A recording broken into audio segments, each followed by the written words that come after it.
Hello and welcome to this week's edition of Murphy's Market Minute with Elliot Omenson and Nathaniel Vossman. We are bringing you a jam-packed, data-filled episode today.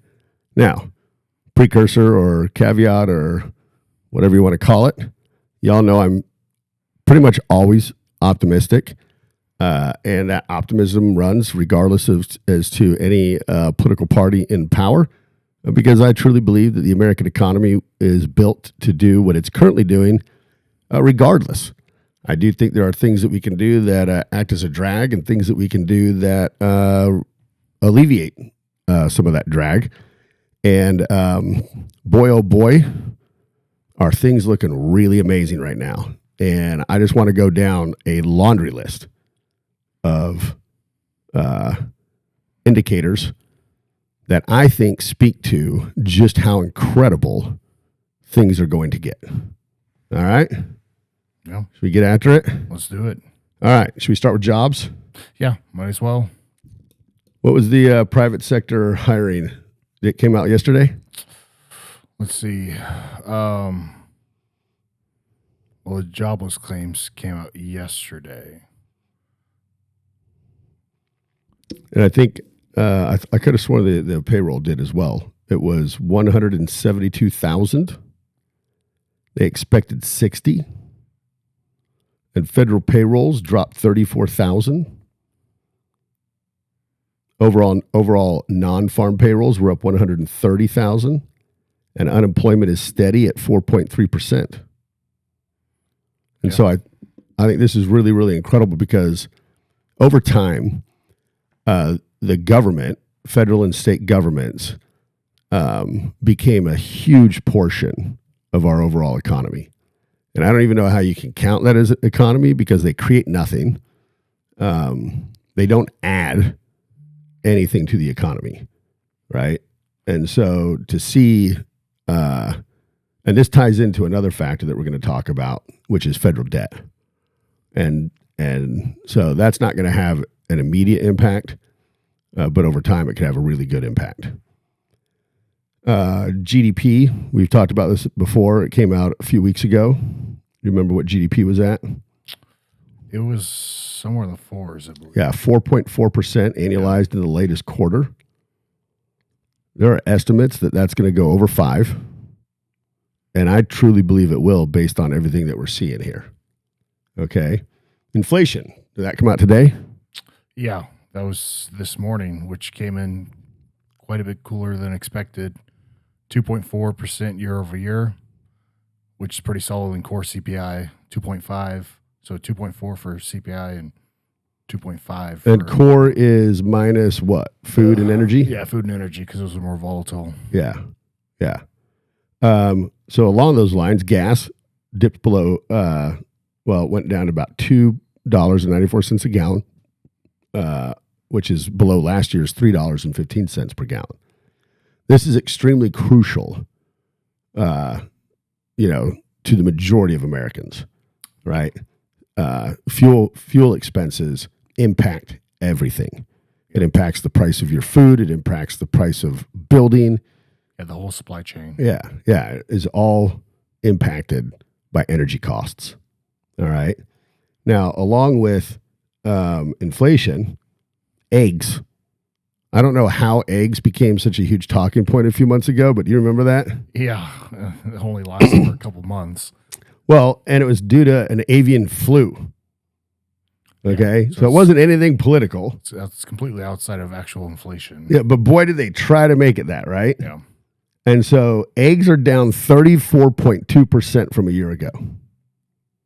All right, an average dozen is now $2.58, and it's heading lower. So there's a number of things in here. And so the things that I love about this list that we've put together is these are things that actually impact real everyday Americans. The cost of filling up your car, the cost of putting food on your table. All right.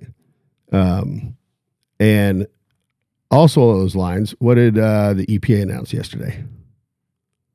What did they announce? The largest regulatory rollback most likely of all time. They are repealing the Obama-era global warming restrictions. That's the 2009 endangerment finding on greenhouse gases. So this was a ruling that determined that greenhouse gases were a health threat, which allowed the EPA to regulate them. All right. So I don't know how many of you are super annoyed by your car turning off and restarting every time you come to a stop. Yeah. This is a direct result of that. Okay. That one little annoyance is going to go away, and I think that's pretty fantastic. All right. But it eliminates federal tailpipe emission mandates, scraps some popular features like start, stop on cars. It restores consumer choice. It's projected to save $1.3 trillion for families and businesses. Cars should get cheaper by an average of $2,400 per car. Okay. So again, that impacts everyday Americans, right? Now, there's counter arguments to all these things. So obviously,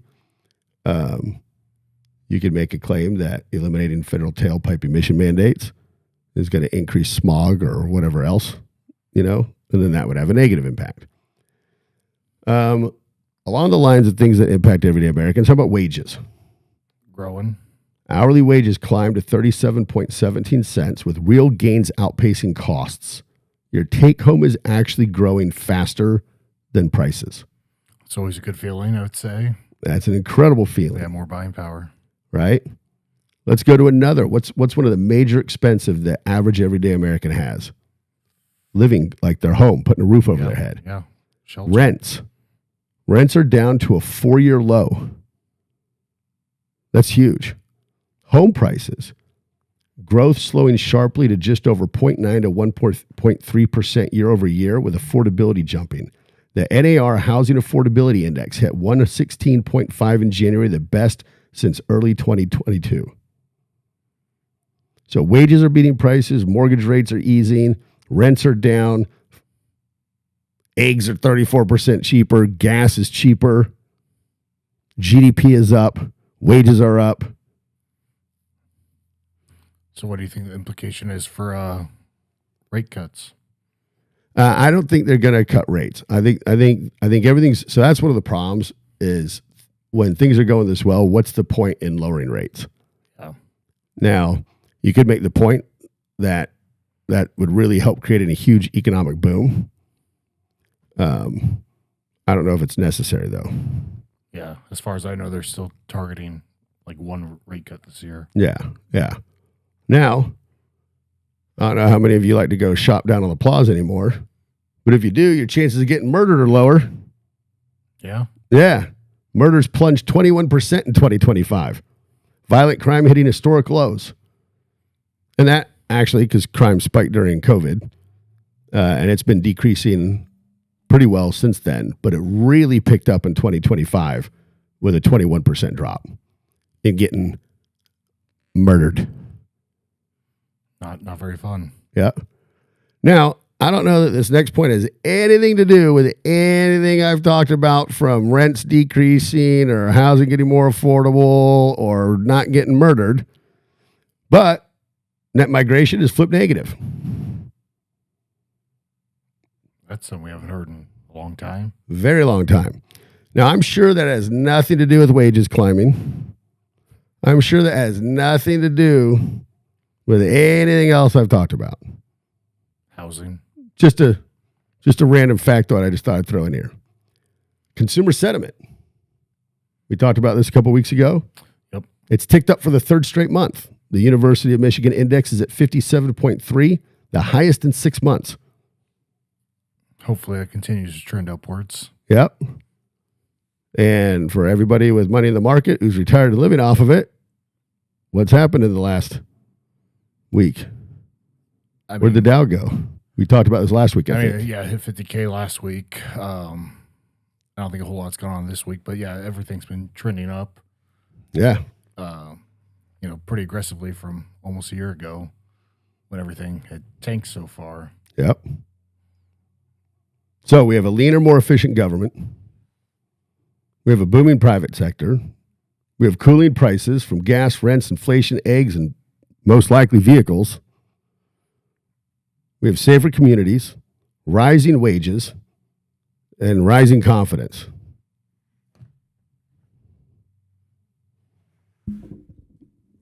I don't think I could get any more optimistic. And I'm always pretty optimistic. Yeah.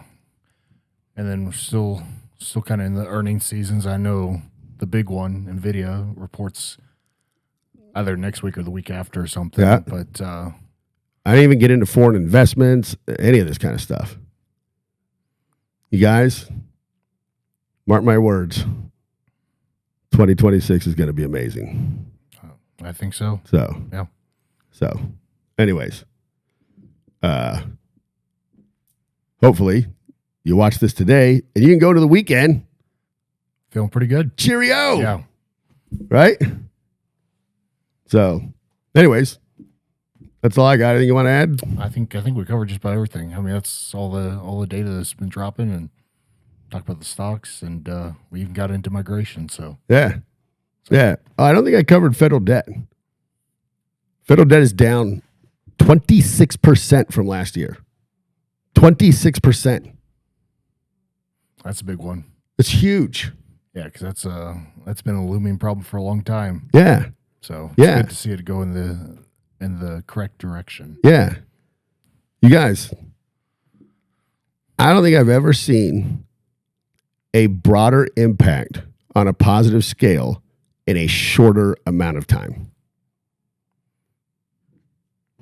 And I've been making these videos from back in the day when I was fat with no beard. Good look. Very good look. So, anyways, I don't know. It's pretty freaking incredible. So buckle up, hang on, and watch it just keep getting better. I'm almost guarantee it. So this is Friday the 13th. And instead of...